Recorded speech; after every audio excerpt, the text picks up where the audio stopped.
حضرت عائشہ صدیقہ رضی اللہ عنہ فرماتی ہیں کہ شعبان کی 15ویں شب کو میں نے نبی کریم صلی اللہ علیہ وسلم کو اپنی آرام گاہ پر موجود نہ پایا، تو تلاش میں نکلی، دیکھا کہ آپ جنت البقیع کے قبرستان میں ہیں۔ پھر مجھ سے فرمایا کہ آج شعبان کی 15ویں رات ہے، اس رات میں اللہ تعالیٰ آسمان دنیا پر نزول فرماتا ہے اور قبیلہ بنو کلب کی بکریوں کے بالوں کی تعداد سے بھی زیادہ گنہگاروں کی بخشش فرماتا ہے۔ ایک دوسری روایت میں ہے کہ اس رات میں تمام مخلوق کی مغفرت کر دی جاتی ہے سوائے 7 اشخاص کے، وہ یہ ہیں: مشرک، والدین کا نافرمان، کینہ پرور، شرابی، قاتل، اپنے کپڑے کو ٹخنوں سے نیچے لٹکانے والا اور چغل خور۔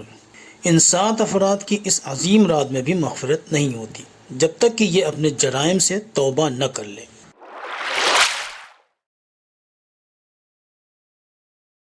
اور حضرت علی رضی اللہ عنہ فرماتے ہیں کہ اس رات میں عبادت کیا کرو اور دن میں روزہ رکھا کرو۔ اس رات سورج غروب ہوتے ہی اللہ تعالیٰ اپنے بندوں کی طرف متوجہ ہوتے ہیں اور اعلان ہوتا ہے: کون ہے جو گناہوں کی بخشش کروائے، کون ہے جو رزق میں وسعت طلب کرے، کون مصیبت زدہ ہے جو مصیبت سے چھٹکارا حاصل کرنا چاہتا ہے۔ ان تمام حدیث اور صحابہ کرام کے عمل سے ثابت ہوتا ہے کہ اس رات میں 3 کام کرنے والے ہیں: ایک، قبرستان جا کر مردوں کے لیے ایصال ثواب اور مغفرت کی دعا کرنا۔ لیکن یاد رہنا چاہیے کہ نبی کریم صلی اللہ علیہ وسلم اپنی تمام زندگی میں صرف ایک مرتبہ شب برات میں جنت البقیع تشریف لے گئے ہیں، تو ثواب حاصل کرنے کے لیے ساری عمر میں صرف ایک دفعہ قبرستان چلے جانا کافی ہے۔ ہر سال جانے کو ضروری سمجھنا غلط ہے، اور قبروں پر پھول پتیاں، چادر، چڑھاوے وغیرہ اور چراغاں وغیرہ یہ سب کرنا بدعت ہے اور منع ہے۔ دوسرے، اس رات میں نوافل وغیرہ ذکر و تلاوت کا اہتمام کرنا چاہیے۔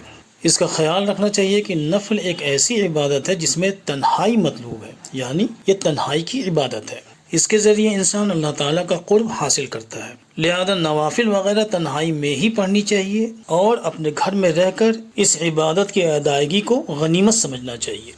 نوافل کی جماعت ثابت نہیں، اس لیے اگر کوئی نفل کی جماعت کرتا ہے تو وہ بدعت ہے اور منع ہے۔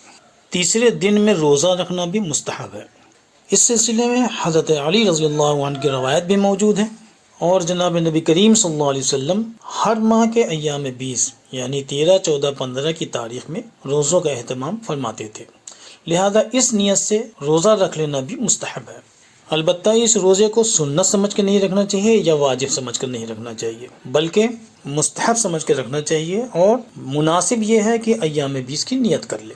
باقی آتش بازی وغیرہ کا اہتمام، حلوے وغیرہ کا اہتمام، رسم و رواج، یہ سب خرافات اور اسراف میں شامل ہے۔ شیطان فضول کاموں میں انسانوں کو لگا کر اللہ تعالیٰ کی عبادت سے محروم کر دیتا ہے، اور یہی شیطان کا مقصد ہوتا ہے، اس لیے ان سب چیزوں سے، فضولیات سے بچنا چاہیے۔ وما توفیقی الا باللہ۔